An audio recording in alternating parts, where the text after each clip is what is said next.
তুই একজন ভালা ছাত্রী কিরণ। তোর এই মেলামেশা লইয়া কেউ যদি কিছু কয় তাহলে আমার খারাপ লাগবো। সোনা বাবু,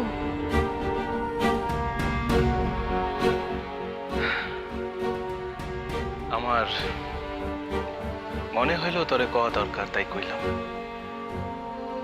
শোনা না শোনা তোর ব্যাপার। আসি।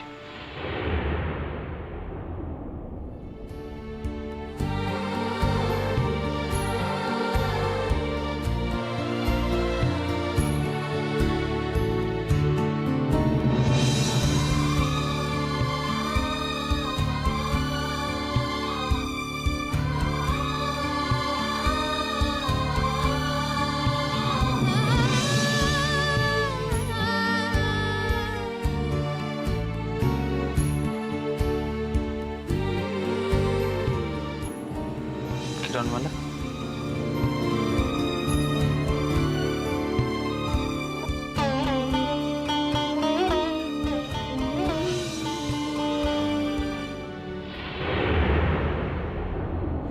চোখের জলটা মুছে নিন। দেখুন, লজ্জার তো কিছু নেই। একজন আপনাকে কাঁদাবে কারণ আপনি নিজেই কাঁদতে চান। আর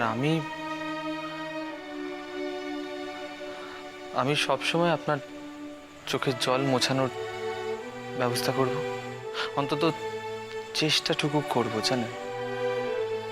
কারণ আমি আপনার চোখের জল দেখতে পারি না। না হয় এটুকু অধিকার আপনি আমায় দিলেন, মানে বন্ধু হিসেবে।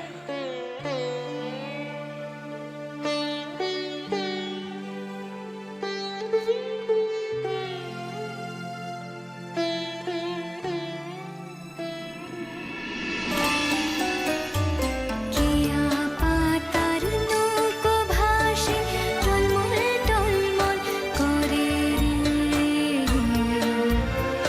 পদ্মা ভাসে নয়ন জলে গঙ্গা ভাসে হৃদ কমলে উথালি পাতালি রে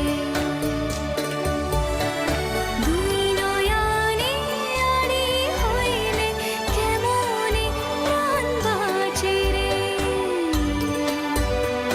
দুই না প্রাণের দুই না কথা কান্নাও জান পাড়ি রে কেয়া পাতার নৌকো ভাসে স্বপ্নের দেশ পাড়ি রে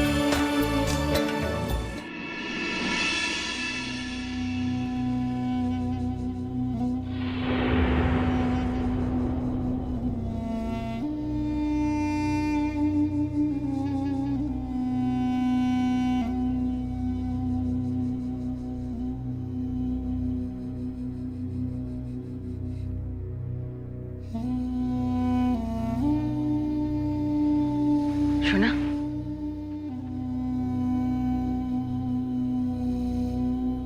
তোমার মুখখানা এমন দেখাচ্ছে কেন সোনা? সোনা, কি কি হয়েছে তোর? ওই আমার তো কিছু হয় নাই। কিছু হবার আর দোষ কি ছোট? বাড়িতে যা চলছে তাতে তোর কি জ্বর টরাইলো নাকি? দেখি গাও খান। মা, আমি তো কইতাছি আমার কিছু হয় নাই। সোনা,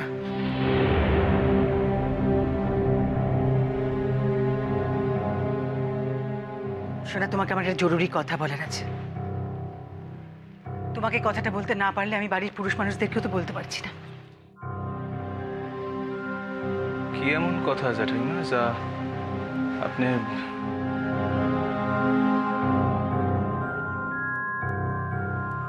কথাটা খুব জরুরি কথা। সোনা, আমরা যে সময় দাঁড়িয়ে আছি সেখানে দাঁড়িয়ে যে কোনো একটা সিদ্ধান্ত আমাদের নিতেই হবে। দিদি, তুই ভয় পেয়ে পেয়ে আমাকে যদি সবসময় আটকে দিস ছোট, তাহলে তো আমরা চোখের সামনে আমাদের ছেলেটার জীবনটা একটা অন্ধকূপে আটকে থাকা ছাড়া আর কিছু দেখতে পাবো না। এখন কি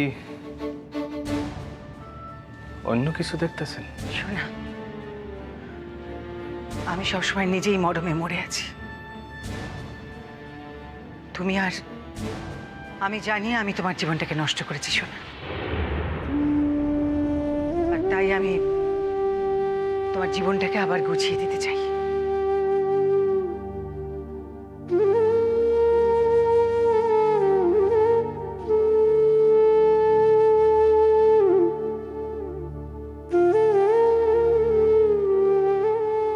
জ্যাঠাইমা,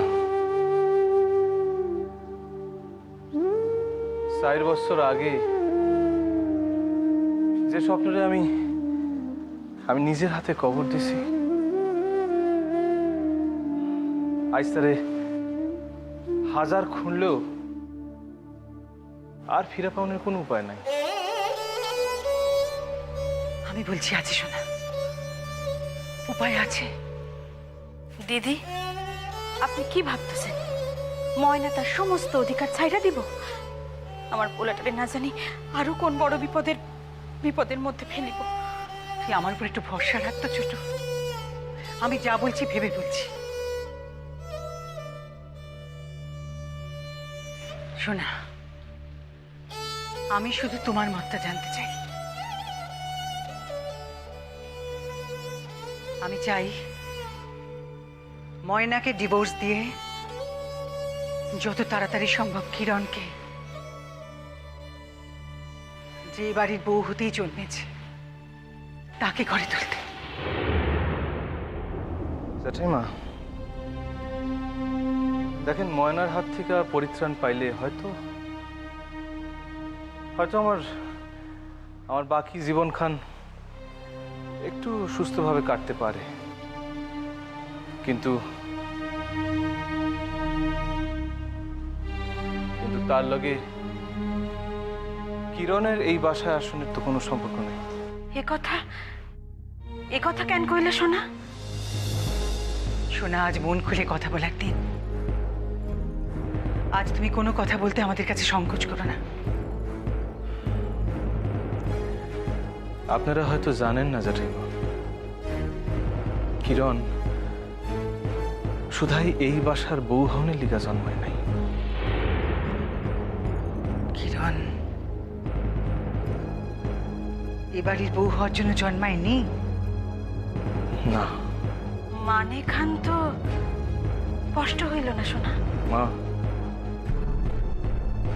কিরণ তার জীবন সঙ্গী বাইছে লইছে।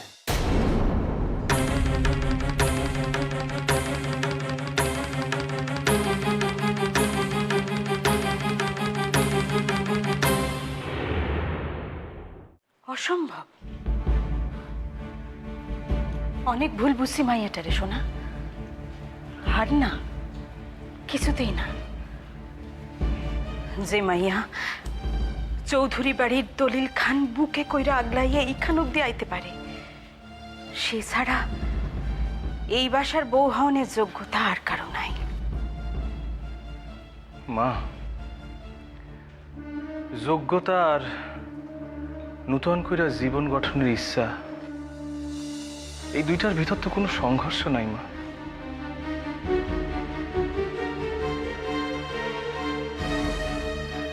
তার যোগ্যতা ছিল, আছে, থাকবো। তার লিগা সারাটা জীবন তার একা থাকতে হইব এমনটা তো নাও হইতে পারে জ্যাঠাইমা।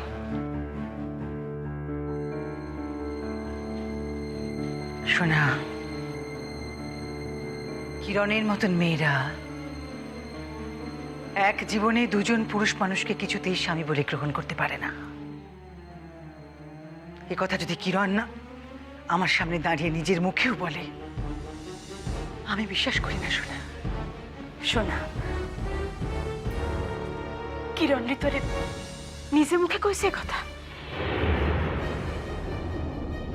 না কইলে জানুম কেমন কইরা মা? শোনা, আমি নিজে কিরণের সঙ্গে কথা বলতে চাই।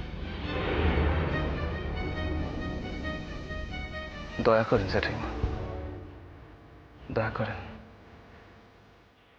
জীবনে অনেকের নিকট অনেক ছোট হয়েছি, অনেকের থেকে হয়তো বাধ্য হয়েছি দান লইতে,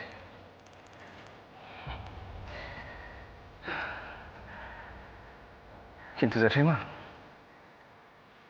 কিরণের নিকট আমি ছোটও হইতে পারুম না, তার থেকে দানও লইতে পারুম না, কোনোদিনের লিখা না।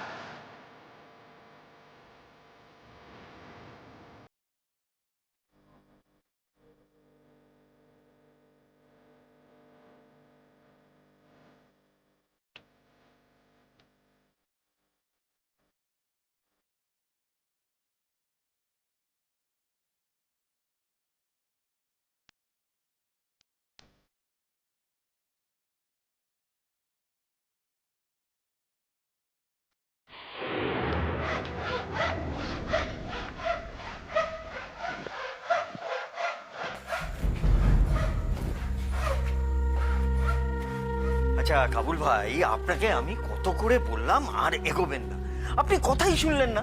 আচ্ছা বাই চান্স যদি ও আপনাকে দেখে ফেলে তাহলে পুরো প্ল্যানটাই তো ভেস্তে যাবে। না না, আসলে হয়েছে কি, মনের ভিতরখানে এতই উত্তেজনা হইতেছে না, আর এ যে কেন হইতেছে এ যদি আপনি বুঝতেন।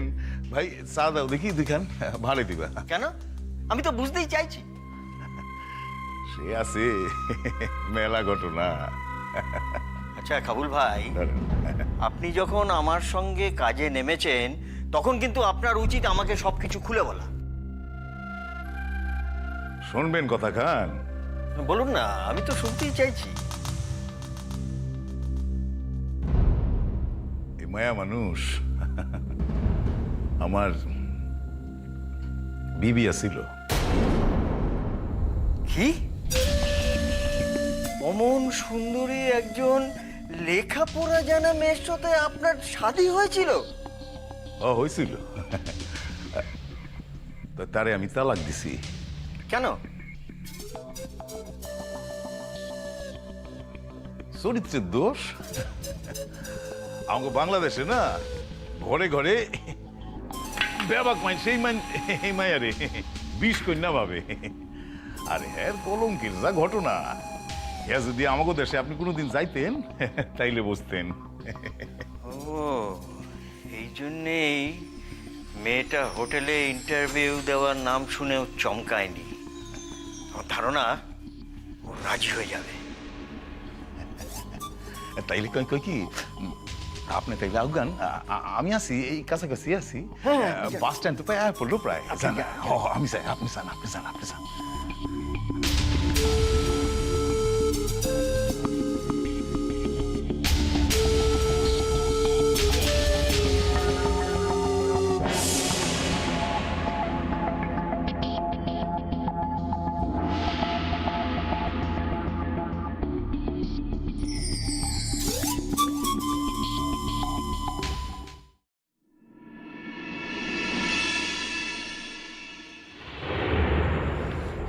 দেখেন, আপনার লাগে আমার দেখাই হইয়া গেল। আমি তো আপনাকে কথাই দিয়েছিলাম ম্যাডাম। এবার আপনি বলুন, আমার প্রস্তাবে আপনি রাজি হলেন না হলেন না। দেখুন ম্যাডাম, আমরা খুব আশা করে আছি, আর আমাদের একজন পার্টনারকেও বলেছি, সেও খুব উৎসাহ নিয়ে অপেক্ষা করছে।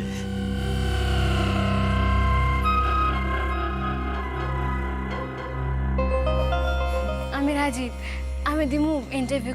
কবে দিমু? রাজি? বাঁচালেন ম্যাডাম,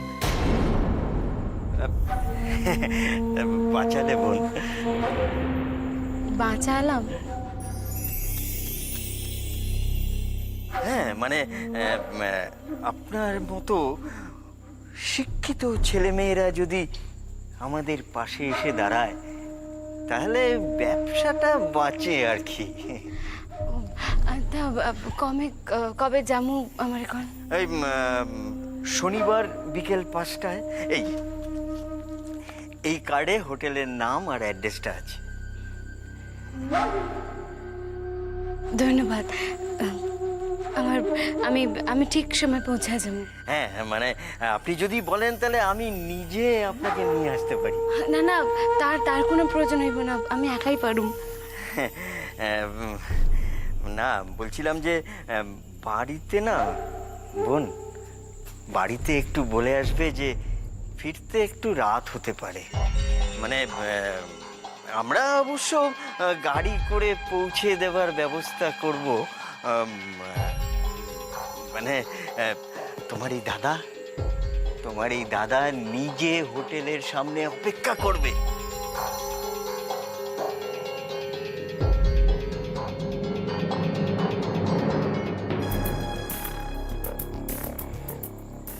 রাত হইব? তা তো একটু হতেই পারে বোন। সেদিন হয়তো অনেকে ইন্টারভিউ দিতে আসবে, তো ওই সবাইকে আলাদা আলাদা করে ডাকা হবে। আর তাছাড়া আমরা যাদের নেব বলে ঠিক করেই ফেলেছি তাদের সঙ্গে তো একটু বেশি সময় ধরে কথাবার্তা বলতে হবেই। আর পুরো কাজটা তাদের বুঝাতে হবে না?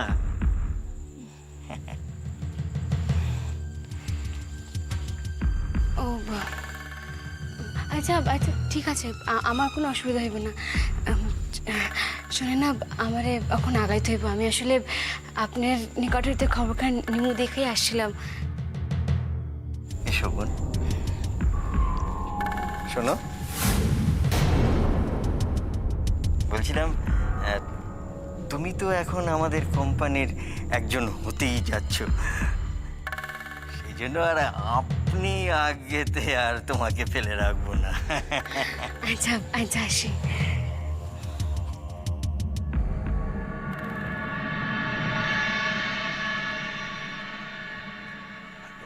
কি হলো আসল ভাই, কি হলো?